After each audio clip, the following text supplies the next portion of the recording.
आजच्या या 7-12 कोरा व्हावा ही मागणी घेऊन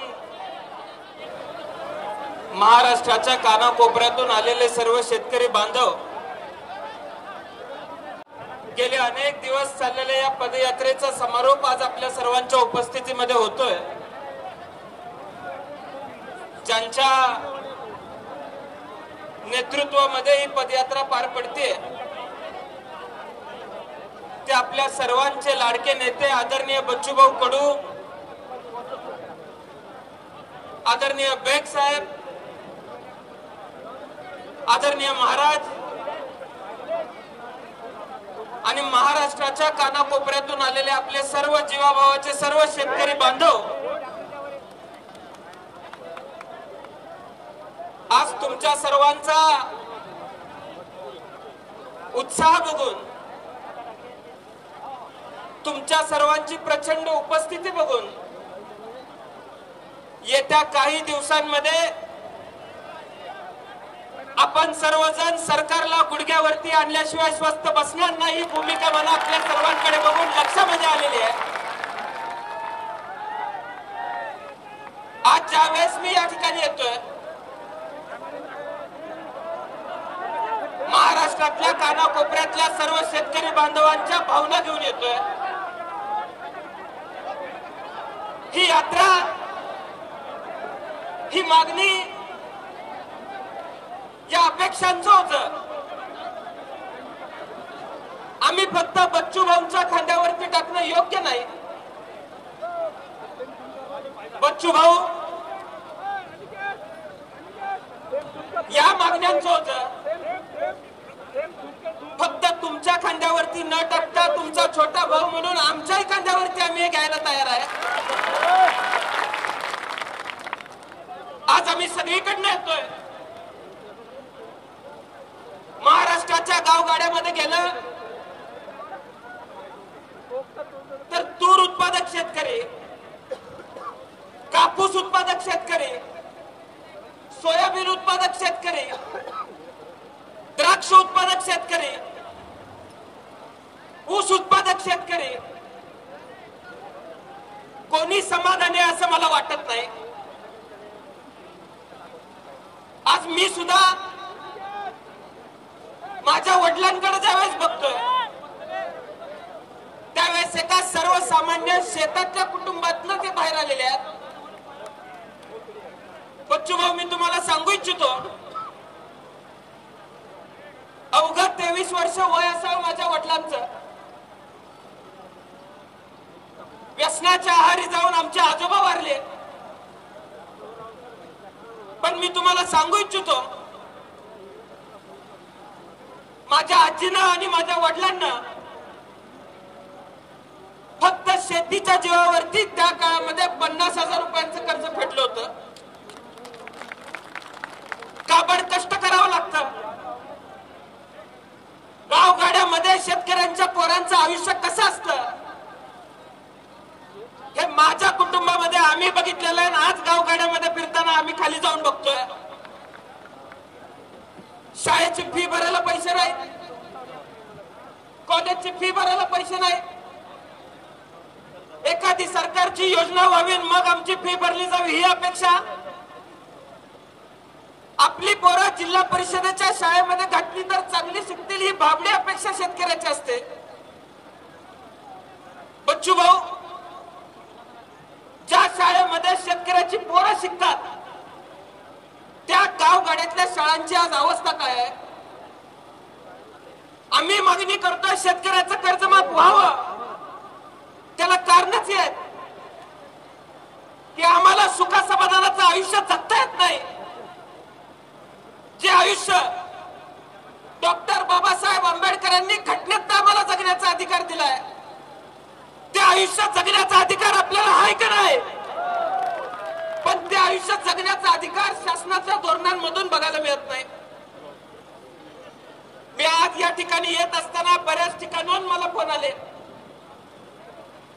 काही लोकांनी मला बच्चूभाऊ थांबवण्याचा प्रयत्न केला, की बच्चू भाऊ देखील मंत्री होते, त्या काळात त्यांनी काय केलं असा सवाल मला त्यांनी केला. मी त्यांना सांगितलं, पंजाबच्या सीमेवरती तिथला शेतकरी दिल्लीच्या सीमेवरती येऊन आंदोलन करत होता, त्यावेळेस हातामध्ये मंत्रीपद होतं.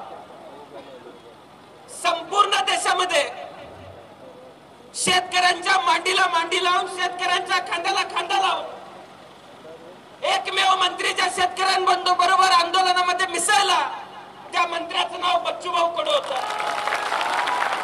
ज्या माणसाचा हेतू प्रामाणिक आहे, ज्या माणसाच्या शेतकऱ्याच्या संदर्भामध्ये भावना प्रामाणिक आहे, त्या माणसाच्या उपोषणामध्ये, आंदोलनामध्ये फक्त सहभागी म्हणून नव्हे, तर त्या माणसाबरोबर घाम गाळावा लागला, रक्त सांडावं लागलं तर ती रक्त सांडण्याची तयारी आमच्या सर्वांची असणार आहे. आज आपण सर्वांनी लक्षामध्ये घ्यायचं आहे, उद्याचा संघर्ष आपल्या सर्वांसमोर फार मोठा आहे. बच्चू भाऊ, मी तुम्हाला सांगू इच्छितो, 2 दिवसापूर्वी माझ्या भागातल्या द्राक्ष उत्पादक शेतकऱ्यांची मी दयनीय अवस्था लक्षवेधी म्हणून विधान भवनामध्ये अधिवेशनामध्ये मांडली. दुर्दैव महाराष्ट्राचा असा आहे, मी जी लक्षवेधी मांडली बच्चू भाऊ, मी द्राक्षाच्या संदर्भातली लक्षवेधी मांडली. कृषी मंत्री उठले, त्यांनी मला सांगितलं उत्तर देताना की मी सुद्धा द्राक्ष उत्पादक भागातून येतो. त्यांनी मला प्रक्रिया सांगायला चालू केली. बच्चू भाऊ हे लोकप्रतिनिधी म्हणून द्राक्ष उत्पादक भागातून निवडून येतात आणि द्राक्ष कसे उगवतात हे सुद्धा कृषी मंत्र्यांना माहित नव्हतं. मी त्यांना म्हणलं, शासन मला चुकीचं उत्तर देतंय, आपल्याला द्राक्षाची उगवण्याची प्रक्रिया माहित नाही. मला तुम्ही दिलेलं उत्तर मान्य नाही म्हणून मी लक्षवेधीला उत्तर देताना सांगितलं, ज्यांना शेती समजत नाही अशी माणसं आज या राज्याच्या शेती मंत्री म्हणून बसलेली आहेत.